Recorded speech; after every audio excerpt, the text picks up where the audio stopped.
자, 오늘 이제 마지막 수업이죠. 백선 특강 해가지고 나올 만한 문제를 100문제를 뽑아서 정리하는 시간이고요. 참 다행스러운 거는 민법은 나올 만한 분야가 정해져 있는 과목이에요. 그래서 실제로 여기 나오는 문제를 물론 답만 외우면 안 되겠지만 그 분야를 확실하게 내 것으로 만들면 돼요. 그래서 가장 좋은 방법은 그 문제를 보시고 법조문이 있는 부분은 법조문까지 같이, 그렇죠? 그러니까 우리가 요 문제하고 법조문하고 같이 두 가지를 가지고 정리하시면 충분히 70점 이상 맞을 수 있어요. 그러니까 이게 이제 이런 거죠. 똑같은 문제가 나올 거냐? 한 문제도 안 나올 거다. 다만 여기에서 그 분야에서 다 나올 거다. 그렇죠? 그래서 예를 들어 지금 만약에 불공정한 법률행위다 그러면 불공정한 법률행위에 관한 문제가 나올 텐데 제가 드린 문제가 나오지는 않을 거란 말이죠. 그죠? 다만 뭐죠? 유사한 문제. 그러니까 유사한 문제가 나오기 때문에 조금 거기다가 문제에다 뭘 덧붙이는 거죠? 조문만 덧붙여가지고 공부하시면 되고요. 특히 이 민법 조문은 시험 보기 전날도 좀 꼭 보셔야 돼요. 그러니까 실제로 우리가 판례가 많이 나오지만 그 판례도 다 무엇에 근거하고 있는 거죠? 민법 조문을 근거하고 있는 거니까요. 민법 조문을 시험 보기 전에 한번 보고 가시면 헷갈리는 게 많이 줄어요. 그러니까 이게 항상 문제는 뭐냐? 우리가 어느 정도 수준이 됐기 때문에 전혀 모르고 얼토당토 틀리는 게 아니라 막 헷갈려가지고 막 기억날 듯 말 듯 하면서 기억이 안 나서 틀리는 경우가 많기 때문에요. 꼭 마지막에 조문을 좀 보셨으면 좋겠습니다. 자, 우리가 시간이 10시까지죠. 10시간이라서 4시간 하고 점심은 6시에 먹자고. 6시에. 근데 우리 인원이 많지 않으니까 제가 살게요. 우리 같이 마지막으로 저녁 먹고, 그죠? 맥주라도 한잔 하면 좋은데 그건 안 되니까 제가 살 테니까 우리 같이 가서 오시면은 이제 우리 몇 분이죠? 많지 않잖아요. 그죠? 저녁 때 오실 수도 있잖아요. 그죠? 오시면 같이 가서 제가 쓰겠습니다. 오늘 맛있는 거 먹자고요. 자, 민법 청취 1번입니다. 법률 사실과 법률 요건에 관한 설명으로 틀린 것은 기본적인 문제를 내고자 할 땐 여기서 문제를 내거든요. 일단 1번 임대차 계약은 법률 요건이고 그 안에 있는 청약과 승낙이 뭐가 되죠? 법률 사실이니까. 1번 임대차 계약은 청약과 승낙이라는 의사표시 합치로 성립하는 법률 요건이다. 맞는 질문 되는 거죠. 2번 어떤 사정을 알지 못한다는 의미에서 선의도 법률 사실이다. 이런 거는 무조건 맞는 거죠. 다 뭐예요? 법률 사실인 거죠. 4번 시간의 경과는 사람의 정신작용에 의하지 않는 법률 사실이고요. 이걸 우리가 뭐라 그러죠? 사건이라고 하죠. 그죠? 사건. 이제 4번과 5번인데 이건 기출 문제인데 4번이 5번 문제의 힌트가 되는 거죠. 자, 우리가 이 앞부분 가장 중요한 것이 뭐냐면 적법행위가 둘로 나뉘죠. 의사표시가 있는 적법행위를 법률행위라고 하고 의사표시가 없는 적법행위를 우리가 준법률행위라고 하고요. 이 법률행위는 효과가 무엇에 의해서 결정되냐면 의사표시에 의해서 그 효과가 결정이 되죠. 따라서 법률행위라는 것은 의사표시가 있는 적법행위를 법률행위라고 하고 효과는 의사표시, 다른 말로 하면 원하는 바에 따라 효과가 결정되는 거죠. 근데 준법률행위는 의사표시가 없기 때문에 효과가 의사표시에 의해서 결정이 되는 것이 아니라 법률 규정에 의해서 효과가 결정되는 거죠. 그럼 보자고요. 4번. 무권대리행위의 추인 여부에 관한 상대방의 최고는 의사의 통지이다. 맞죠? 각종 최고와 거절은 의사의 통지고 의사의 통지는 대표적인 뭐예요? 준법률행위예요. 그러면 준법률행위라면 효과가 무엇에 의해서 결정이 돼야 되냐면 법률 규정에 의해서 결정이 돼야 되는 거죠. 따라서 5번. 민법 제552조에 따라 상대방이 최고했음에도 해제권자의 통지가 없기 때문에 해제권이 소멸하는 효과는이죠. 줄이면 최고의 효과는 당사자 의사에 근거한다. X죠. 채권은 준법률행위 효과가 무엇에 의해서 결정됩니까? 법률 규정에 의해서 결정되니까 답은 5번이 되는 거죠. 2번 최근엔 또 이런 식의 문제도 잘 내는 편이에요. 건물 변두에 관한 설명 중 틀린 것은 1번 건물의 신축, 시효 취득, 동산의 선의 취득은 누구한테 넘겨받는 것이 아니라 맨 처음으로 권리를 갖는 것이니까 원시 취득이고요. 2번 갑이 을소의 토지를 저당 잡은 경우 이는 설정적 승계에 해당한다. 맞죠? 왜냐하면 저당권을 넘겨주더라도 갑의 소유권이 뭐 되진 않아요? 소멸되진 않죠. 3번 1순위 저당권이 소멸되어 2순위 저당권이 순위 승진하는 경우 이는 권리의 내용상 변경이다. X죠. 자, 우리가 내용상의 변경, 내용의 변경은 둘로 나뉘죠. 질적 변경과 그 다음에 양적 변경으로 나뉘고요. 요것과 항상 조심해야 될 것이 뭐냐면 작용의 변경이죠. 자, 질적 변경, 권리 자체가 다른 권리로 바뀌는 것을 말한다. 양적 변경, 권리는 그대로인데 할 수 있는 일의 양이 바뀌는 게 양적 변경이다. 예를 들어서 갑이라는 사람이 소유권이라는 권리를 가지고 있는데 소유권이 있다는 말은 물건을 사용하고 수익하고 처분할 수 있다는 얘기인데 요 갑이 을에게 전세권을 줬어요. 그래도 갑의 권리가 소유권이라는 점 변함이 없지만 더 이상 갑은 그 물건을 사용할 수 없고 수익할 수 없다. 할 수 있는 일의량이 주니까 이런 거 우리가 뭐죠? 양적 변경이라고 하는 거고요. 요 두 가지가 뭐예요? 내용의 변경이죠. 이에 반해서 작용의 변경이라는 것은 힘의 변경을 말하죠. 힘, 파워. 한자로 쓰면 뭐죠? 힘역자죠. 다시 말하면 권리도 그대로고 양도 그대로인데 힘, 파워가 바뀌는 거 우리가 뭐죠? 작용의 변경이라고 하고 가장 대표적인 것이 주택 임차인이 인도받고 주민등록하면 대항력, 대항할 수 있는 힘을 취득하니까 그것도 뭐가 돼요? 작용의 변경이고요. 또 여기 나와 있는 것처럼 2순위 저당권, 1순위 저당권 순위가 승진되면 똑같은 저당권인데 좀 더 힘이 센 저당권으로 바뀐 것이니까 이게 뭐가 돼요? 작용의 변경인 거죠. 따라서 권리의 내용상의 변경이다. X입니다.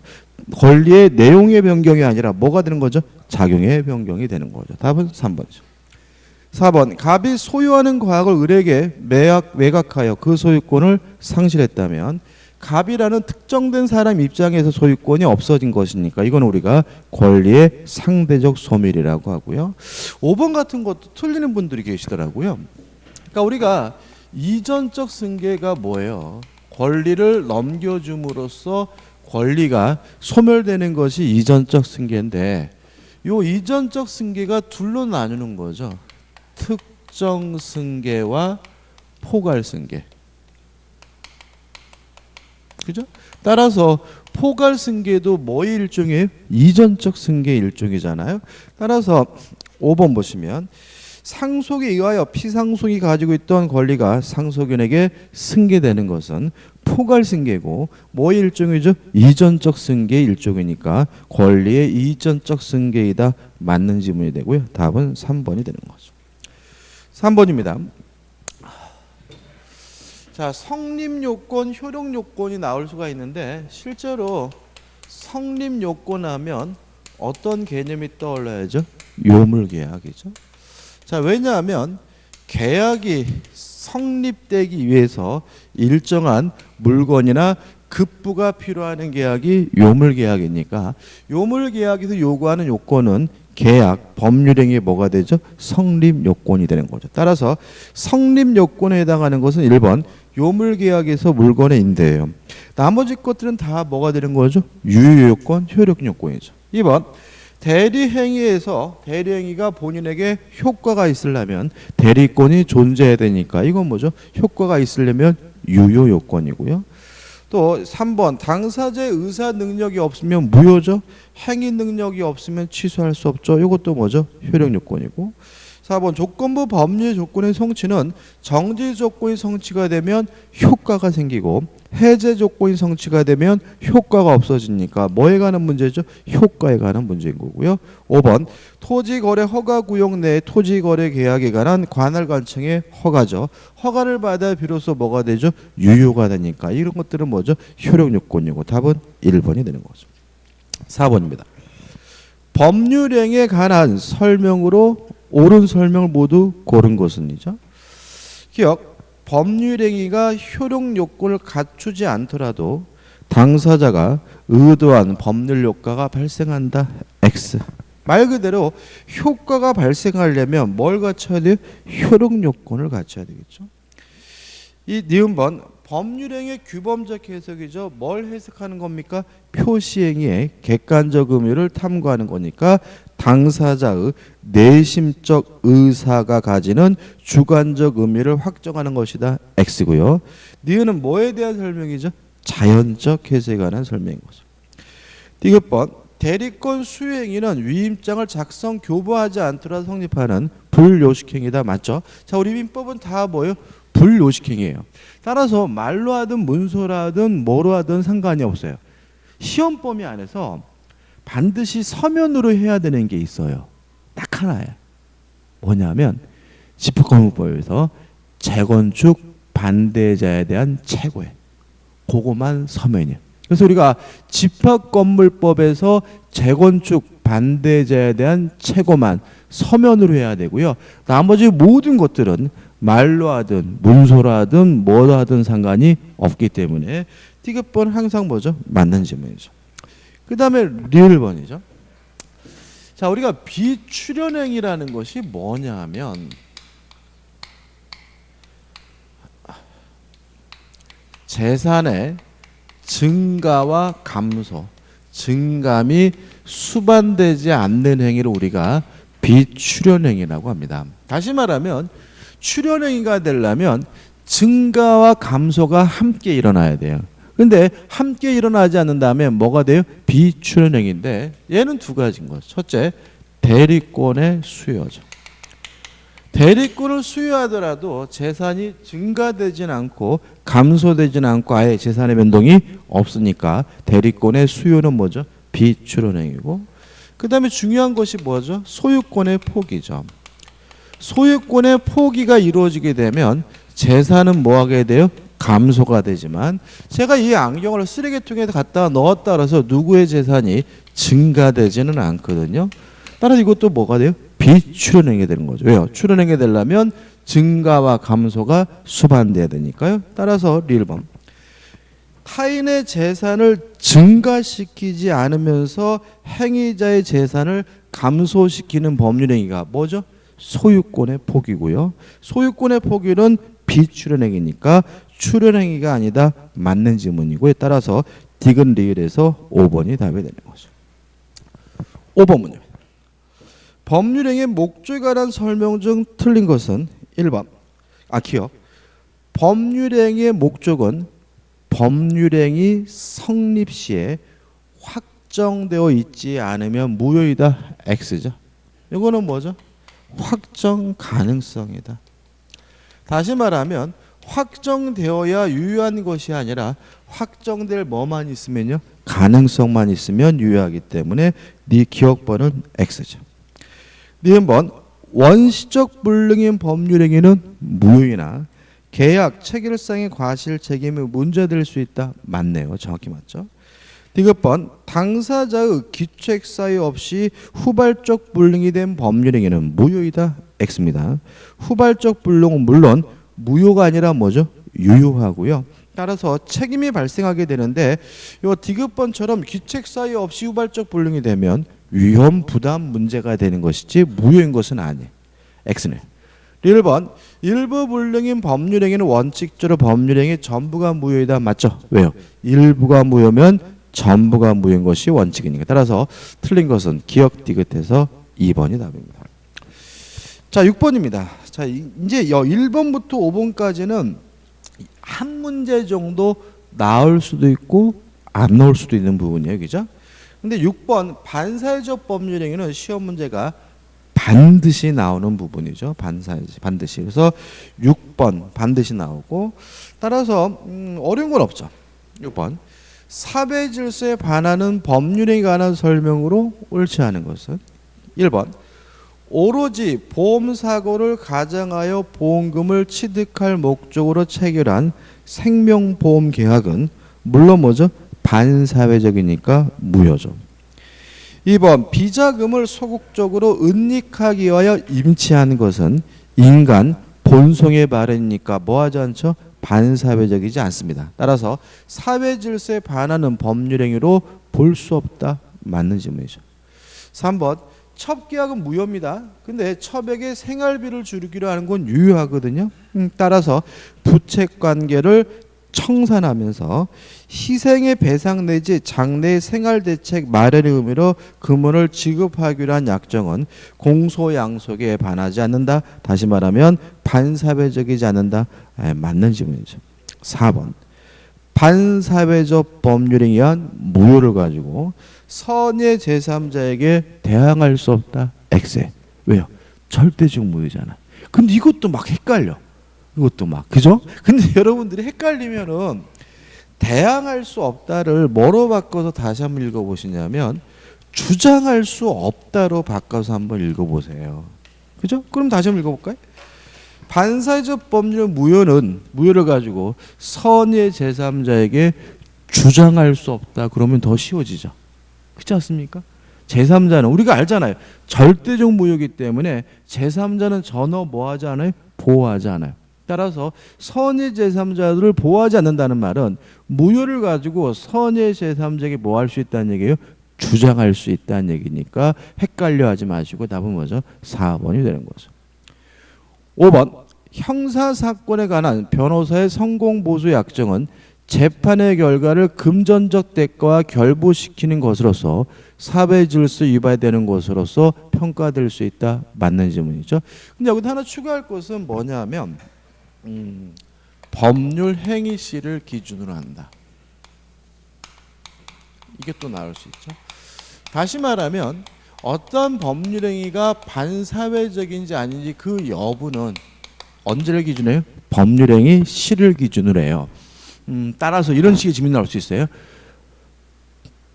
법률 행위의 효과가 발생한 때를 기준으로 한다. X인 거예요. 효과가 발생한 때가 아니라 법률 행위를 한 때인 거예요. 예를 들어 가지고 요 판례가 2015년도 판례잖아요. 근데 2015년도 판례인데 알다시피 우리가 과거의 변호사들이 형사사건에 대해서 송금보수 받기로 많이 했잖아요. 그죠? 그래서 예를 들어 가지고 2015년 전 요 시점에서 성공보수를 주기로 계약을 했어요. 예를 들어 가지고 불구속을 시키면 1억을 주겠다. 그죠? 뭐 구속영장을 기각시키면 1억 주겠다. 이런 식의 계약이란 말이죠. 그죠? 근데 언제 구속영장을 기각시키냐면 요때 구속영장을 기각시켰어요. 그러면 조건이 뭐가 된 거예요? 성취가 된 거니까 요때 요 계약의 효과가 뭐 한 거예요? 생긴 거죠. 이거는 뭐 하자는 거예요? 반사회적이지 않은 거예요. 효과가 생긴 때가 아니라 법률 행위를 할 때, 계약할 때 반사회적인지 아닌지 여부를 판단해야 된다는 것이 우리 판례 입장이니까 이것도 기억 안 해두시면 아주 잘 들리니까 조심하시기 바랍니다. 자, 넘기셔가지고 7번입니다. 다음 중 불공정한 법률에 관한 설명으로 옳지 않은 것은, 자, 반사회적 법률은 반드시 나오고요. 불공정한 법률 행위는 확률은 한 80% 잘 나옵니다. 그죠? 그래서 요 앞에서 법률행위 부분에서 보통 두 문제가량 출제가 나는데 일반적으로 반사회적 법률은 반드시 내고요. 그 다음에 불공정한 법률행위 한 80% 아니면 뭐죠? 한 1-20%는 앞에 그 권리의 변동에서 내는 거죠. 자, 7번입니다. 다음 중 불공정한 법률에 관한 설명으로 옳지 않은 것은 기억. 객관적으로 급부와 반대급부 사이에 현저한 불균형이 존재해야 한다. 맞는 질문이고요. 여기다 우리가 추가할 것은 뭐냐 하면 법률 행위시를 기준으로 한다. 그 다음에 오로지 객관적 가치만 고려하고요. 주관적 가치는 고려하지 않는다. 이러면 뭐죠? 객관적 요건은 끝나는 거죠. 그죠? 다시 말하면 현저한 불균형이 있는지 없는지는 언제를 기준으로 합니까? 법률행위 시를 기준으로 하고요. 뭐만 고려합니까? 객관적 가치만 고려하고 주관적 가치는 고려하지 않습니다. B번 주관적으로 거래 피해 당사자가 궁박하여야 하며 그 밖에 그 거래가 피해자의 경솔 또는 무경험을 이용하여 이루어져야 한다. X입니다. 왜죠? 궁박 또는 경솔 또는 무경험. 다시 말하면 셋 중에 하나만 있으면 되잖아요. 근데 문맥이 궁박하여야 하며 그 밖에 또 뭐도 해야 돼요? 경솔도 해야 된다는 지문은 뭐가 되는 거죠?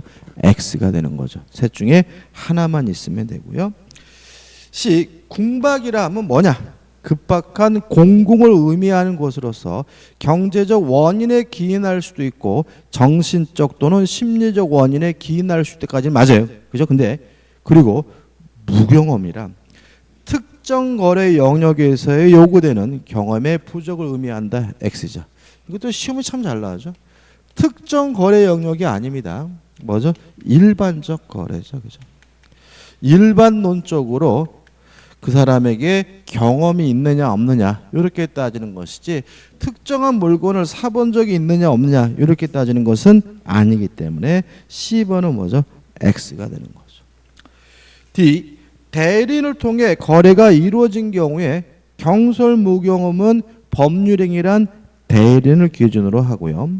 궁박, 어려운 사전은 효과를 받는 본인의 입장에서 판단해야 된다. 정확히 맞고 그래서 여기서 뭐가 나오는 거죠? 궁박만 본인. 궁박을 제외한 나머지 모든 것들은 다 누구만 가지고 따집니까? 대리만 가지고 따지는 거죠. 2번 증여 계약과 같이 아무런 대가 관계 없이 당사자 일방이 상대방에게 일방적인 급부를 하는 법률행위는 적용되지 않는다. 맞는 지문이고요. 하나 추가될 것은 뭐죠? 경매죠. 법원에서 이루어지는 경매에 대해서도 백사조가 뭐 되지 않습니까? 적용되지 않는다. 그래서 증여 같은 무상행위와 경매에 대해서는 백사조가 적용되지 않는다. 불공정하다는 이유로 뭐가 될 수 없어요? 무효가 될 수 없다는 거 주의하시면 되겠죠. 8번입니다. 자, 이중매매죠. 자, 이중매매도 출제 가능성이 한 7, 80% 그죠? 근데 이제는 뭐 이중매매는 어렵지 않죠. 갑은 자기의 소에 속한 유일한 재산인 A토지를 을에게 매각하고 인도하였으나 아직 A토지에 대한 소유권 이전을 을에게 격려하지 않았다. 그런데 병이 갑으로부터 A토지를 매수하여 소유권 이전 등기를 먼저 격려하였다. 이 사례에 관한 설명 중 옳은 거죠. 자, 마지막 한번 생각해 볼까요? 자, 지금 갑이 을과 만나가지고 매매 계약을 했고요. 갑이 을에게 인도를 해줬어요. 근데 등기는 안 해주고 있었죠. 그러면 을이 요 토지를 뭐 하고 있는 거죠? 점유하고 있는 거죠. 그리고 나서 또 다시 갑이 병과 만나가지고 매매 계약을 했어요. 자, 이중매매는 원칙적으로 유효하므로 을과 병 중 누가 소유권을 취득하냐면 먼저 등기한 사람이 소유권을 취득하니까 갑이 병에게 이전 등기를 해줬기 때문에 이 병은 선, 악, 불문하고 뭘 갖게 됩니까? 소유권을 갖게 되는 거죠. 따라서 병은 원칙적으로 소유권이 있으니까 을에게 자신의 소유권을 이유로 뭐 할 수 있는 거죠? 반환을 청구할 수가 있는 거고요. 이때 을은 그 토지를 반환 못하겠다라고 뭐 할 수는 없어요? 거부할 수는 없는 거죠. 근데 만약에 병이 이러한 갑의 배신 행위에 대해서 아는 것을 넘어서 적극 가담하게 되면 이제 갑과 병 간의 매매 계약은 반사회적에서 무효니까 병은 뭘 갖지 못합니까? 소유권을 갖지 못하는 거죠. 따라 이제는 누가요? 을이 병의 등기에 대해서 뭐 합니까? 말소를 청구하는데 항상 조심할 것은 이때 을이 병에게 직접 말소를 청구하는 것이 아니라 뭐죠? 갑을 대의해서 말소를 청구해야 되고요. 자, 병이 적극 가담해서 소유권이 없는 상태에서 정과 만나서 매매 계약을 하고 이전 등기를 해줬다면 정은 선이라 하더라도 뭘 갖지 못합니까? 소유권을 갖지 못한다. 왜냐하면 반사회적 법률행위는 절대적 무효니까 제3자는 선이라 하더라도 뭐 받지 못하죠? 보호받지 못하는 거죠. 이게 전부죠. 따라서 1번 A 토지가 을에게 매도된 사실을 알고 있는 병이 갑으로부터 A 토지를 매수한 경우에 갑병 간의 매매 계약은 원칙적으로 무효이다. X가 되겠죠. 병은 선악불문하고 소유권을 갖습니다. 2번 갑병 간의 매매 행위가 무효인 경우 병이 A 토지를 다시 정에게 전매하고 정이 병으로부터 소유권 이전 등기를 받은 때에는 정이 갑을 간의 매매 사실에 대하여 선이라고 하더라도 정은 A 토지에 대한 소유권을 취득할 수 없다. 맞죠? 왜냐하면 절대적 무효니까요. 답은 2번이죠. 3번 선의 병이 을에 대하여 A 토지의 명도를 청구하는 경우 지금 선이라는 말은 병이 뭐 하지 않았다는 거죠? 적극 가담하지 않았다는 얘기잖아요. 따라서 뭐죠? 병이 소유권이 있어요. 따라서 을은 갑에 대한 손해배상 청구권을 피담보 채권으로 하는 유치권의 성립을 주장하여 A 토지 명도를 거절할 수 있다는 지문은 X죠. 유치권 성립하지도 않고요. 그죠? 유치권 성립하지 않죠. 자, 보세요. 지금 손해배상 채권이 유치권의 대상이냐 아니면 동시이행 항변권의 대상이냐 여부는 손해배상 채권을 발생시킨 원래의 채권을 기준으로 판단하잖아요. 그래서 원래 채권이 유치권이면 손해배상 채권도 뭐죠? 유치권.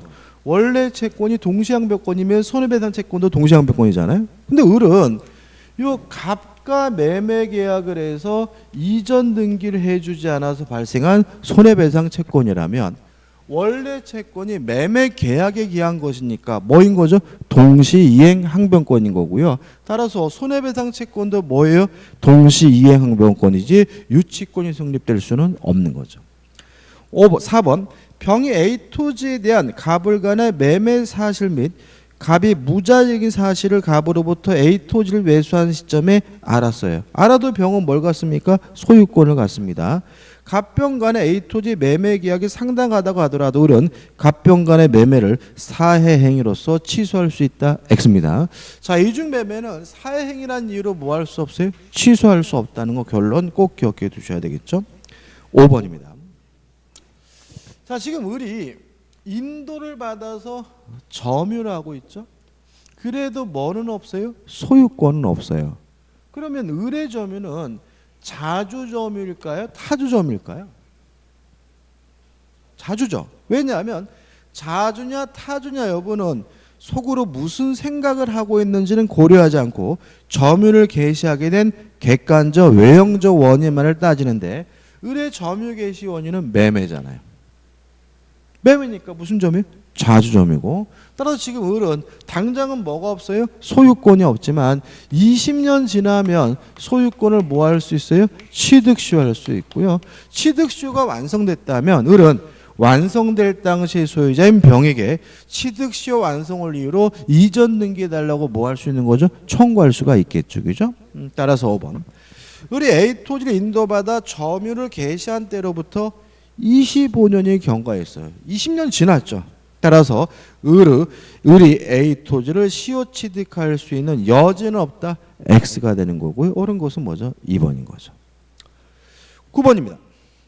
갑은 을에게 X 토지를 제곱미터당 98만 원에 매도하려고 했는데 잘못하여 청약서에 제곱미터당 89만 원에 기재했어요. 자, 그럼 한번 적어보자고요. 지금 갑의 의사는 98만 원이죠.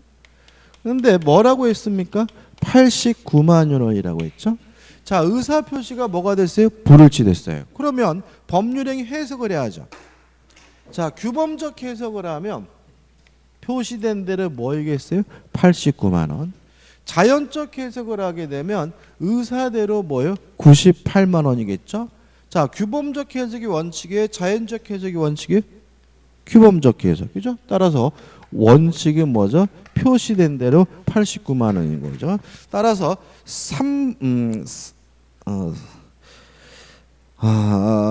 2번을 보시면 갑과 을 사이의 매매 계약은 특별한 사정이 없는 한 다른 말로 하면 원칙적으로 제곱미터당 89만 원에 성립한다. 맞는 지문이죠. 왜요?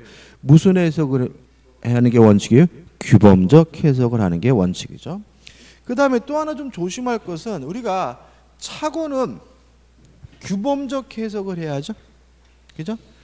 자, 착오는 반드시 무슨 해석을 해야지만요? 규범적 해석을 해야지만 발생한다. 만약에 자연적 해석을 하게 된 경우에는 이때는 착오 문제가 뭐 할 수 없어요? 발생할 수가 없다. 꼭 기억해 두셔야 되거든요. 따라서 3번인가요? 4번.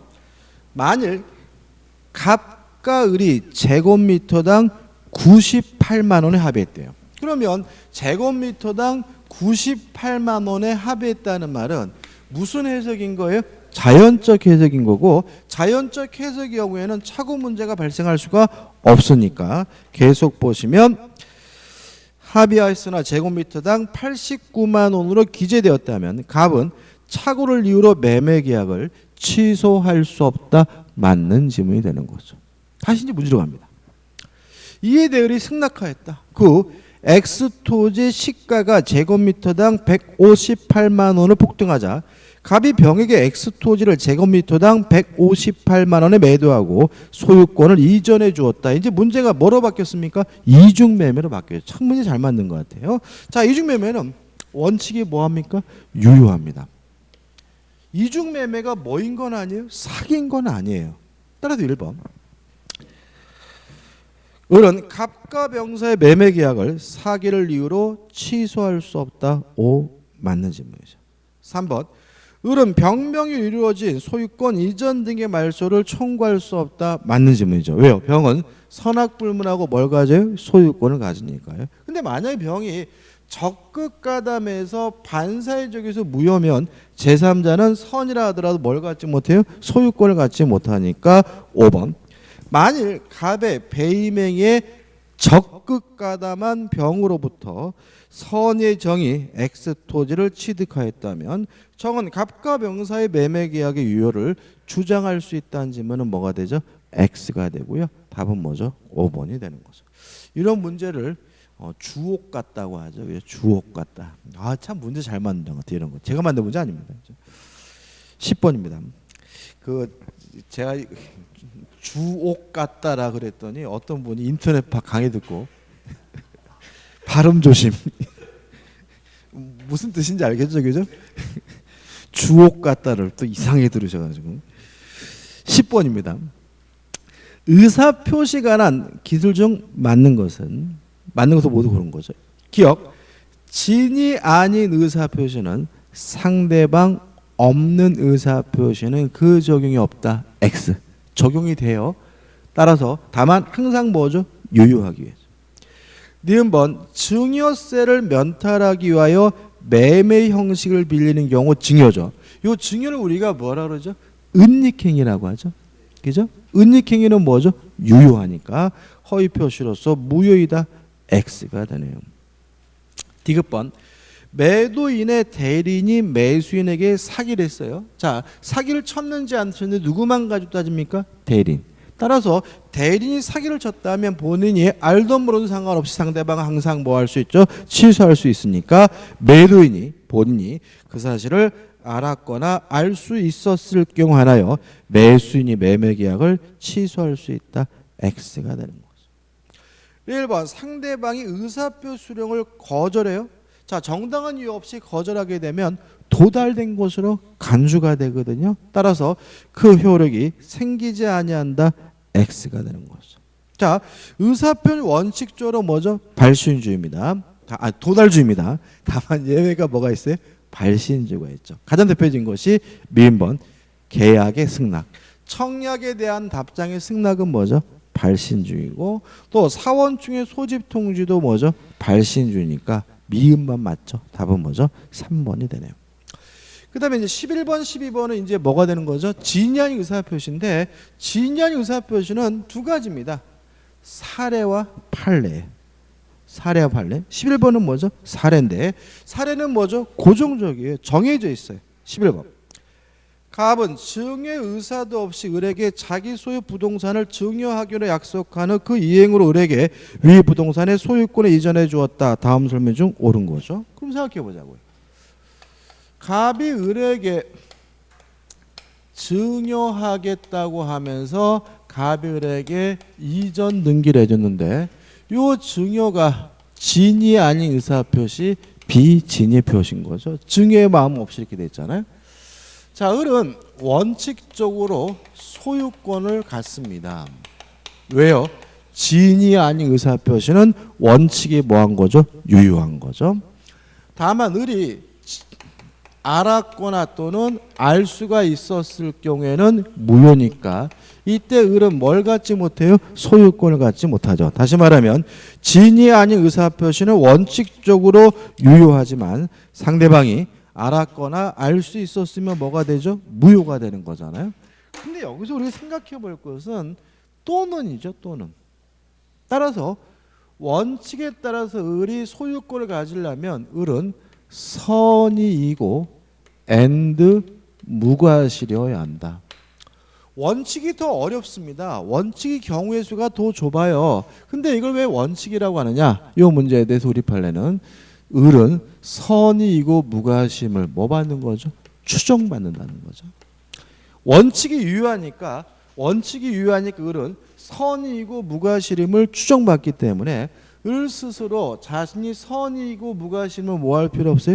입증할 필요가 없는 거고 갑이 돌려받으려면 을이 알았거나 알 수 있었다는 이유로 알 수 있었다는 사실을 입증해야 비로소 돌려받을 수 있다는 점에서 원칙이 뭐한 거죠? 유효한 거죠. 그 다음 을이 자기 앞에 등기된 것을 기하러요 병한테 팔아먹었어요. 팔아먹고 병한테 이전 등기를 해주면 우리가 제3자라고 하는데 병은 선이이기만 하면 확정적으로 뭘 갖습니까? 소유권을 갖습니다.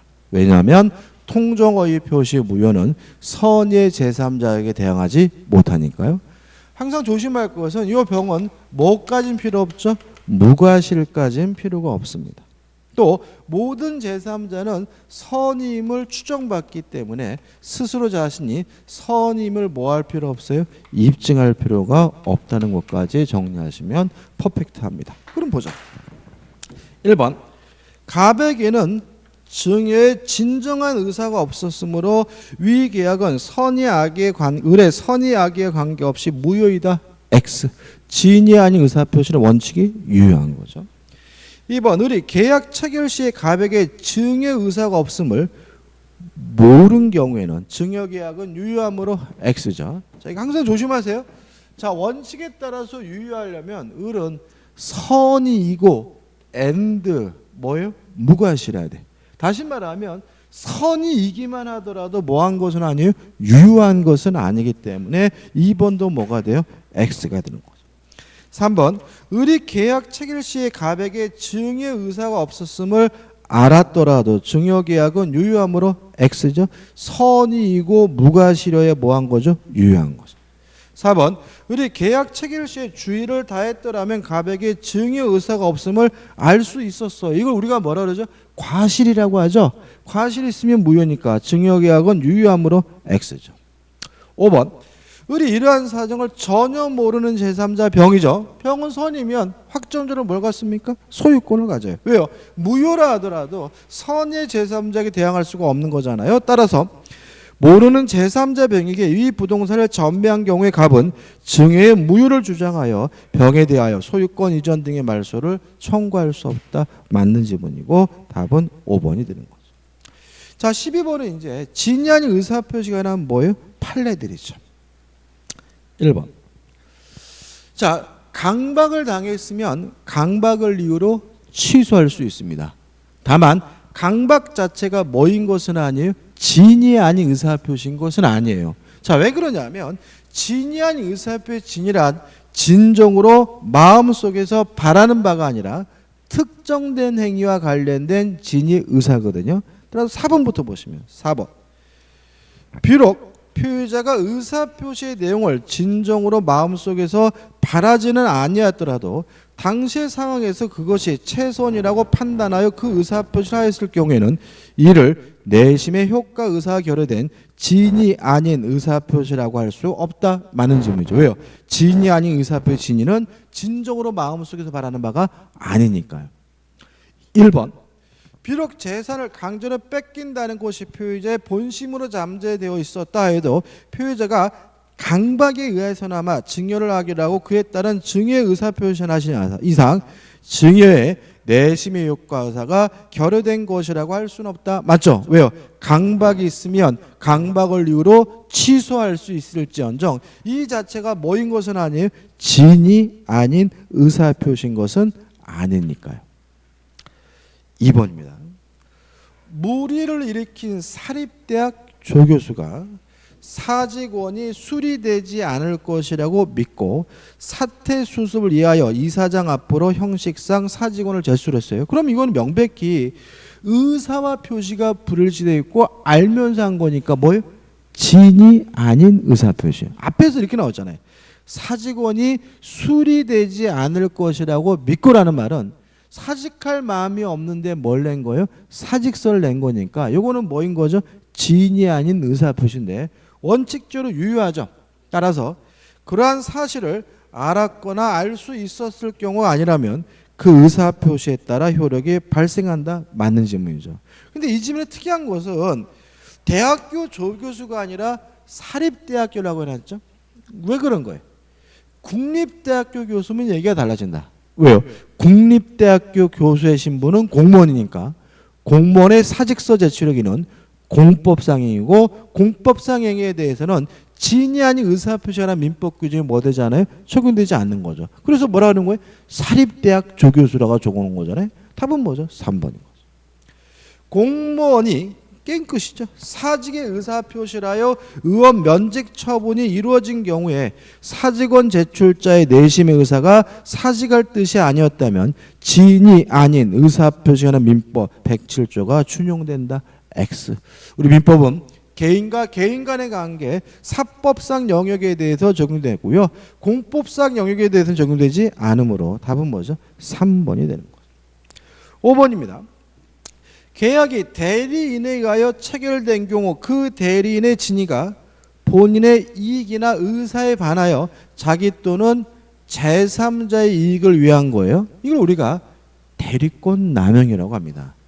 대리권 남용에 대해서는 진이 아닌 의사표시라는 민법 규정이 유추 적용되기 때문에 원칙적으로 유효하지만 상대방이 알았거나 알 수 있었으면 무효라는 것이 판례 입장이므로 상대방이 그 사정을 알 수 있었다면 본인은 아무런 계약상 책임을 지지 않는다.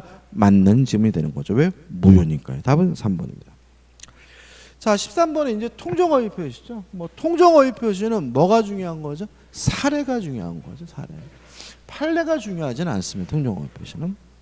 사례는 뭐죠? 정형적이죠. 자, 보시면 갑은 채권자들로부터 강제 집행당할 것을 대비하여 친구인 을과 짜고 자기 소유 부동산을 매도한 것처럼 을에게 소유권 이전 등기를 두었다. 그런데 을이 등기 명의된 것을 기활하여 이를 제3자에게 매도하고 소유권 이전 등기를 하여 주었다죠. 그럼 이렇게 되는 거죠. 자, 갑이 A 부동산을 가지고 있는데 채권자로부터 강제 집행을 당할 것을 우려하여 친구인 을과 짜고 하지도 않은 매매를 한 것처럼 가장해서 이전 등기를 해줬다. 이 가장 매매는 뭐죠? 통정어휘 표시죠. 따라서 가장 매매는 통정어휘 표시도 무효니까 무엇도 무효예요? 등기도 무효이고 갑에게 뭐가 있는 거죠? 소유권이 있는 거죠. 그 다음에 갑이 을과 짜고 가짜로 등기해 놓은 이유는 뭐예요? 돈 갚기 싫어서잖아요. 채무회피는 인간 본성의 발현이니까 뭐 하잖아요? 반사회적이지 않으므로 갑이 을에게 등기해 놓은 것은 불법 원인 급여가 아니기 때문에 갑은 자신의 소유권을 이유로 말소 등기를 청구하는 것이 뭐죠? 가능한 거죠. 그 다음에 채권자도 이러한 갑과 을 간의 매매에 대해서 무효임을 주장할 수가 있고요. 무효임을 주장하면서 을의 등기에 대해서 말소를 청구할 수가 있는데 항상 조심할 것은 직접 청구하는 것이 아니라 뭐죠? 갑을 대의해서 말소를 청구해야 되고요. 또 이러한 갑과 을의 가장매매는 명백한 뭐죠? 사행이기 때문에 채권자는 사행위로서 취소할 수가 있다. 채권자 취소권은 뭐가 되죠? 대상이 된다는 것도 기억해 두셔야 되겠죠. 그 다음 을이 자기 앞에 등기된 것을 기하로 병한테 팔아먹고 병한테 이전 등기를 해줬어요. 병은 선이면 소유권을 갖습니다. 왜요? 통정허위 표시 무효는 누구한테 대항하지 못하죠? 선의 제3자에 대항하지 못하니까요. 물론 병은 무과 실을 필요가 없고요. 또 병 스스로 자신이 선이라는 사실을 뭐 할 필요 없어요? 입증할 필요도 없다죠. 그죠? 자, 1번입니다. 제3자가 가장매매라는 것을 알고 취득한 경우에도 가장매매를 한 당사자인 갑은 제3자에게 소유권 반환을 청구할 수 없다. X죠. 만약에 병이 악이라면 병은 뭐 받지 못해요? 보호받지 못하니까 갑은 병에게 소유권을 이유로 반환을 청구할 수가 있죠. 2번 제3자가 선의로 매수하여 소유권 이전 등기를 한 경우에도 이후에 가장매매인 것을 알게 되면 제3자가 가장매매 무효를 주장할 수 있다. 맞아요. 자, 무효는 아무나 주장할 수 있는 겁니다. 특히 권리는 뭐 할 수 있는 거죠? 포기할 수가 있는 거죠. 싫으면 뭐죠? 안 갖겠다는 거죠. 따라 답은 뭐죠? 2번이 되는 거예요. 3번 제3자가 악인 경우에도 갑의 채권자는 갑이 제3자에게 무효를 주장하여 등기 명의를 회복하지 않는 한 위 부동산에 대하여 아무런 권리 행사를 하지 못한다. X겠죠. 병이 만약에 악이라면 채권자는 갑을 대의해서 병의 등기에 대해서 말소를 청구할 수가 있겠죠. 4번 갑과 을 사이의 매매는 가장매매이므로 제3자의 소유권 이전 등기는 언제나 무효이다. X죠. 선이면 뭐합니까? 유효합니다. 5번 제3자가 선인 경우에도 제3자로부터 부동산을 매수한 전득자가 악이면 갑은 전득자에게 무효를 주장할 수 있다. X죠.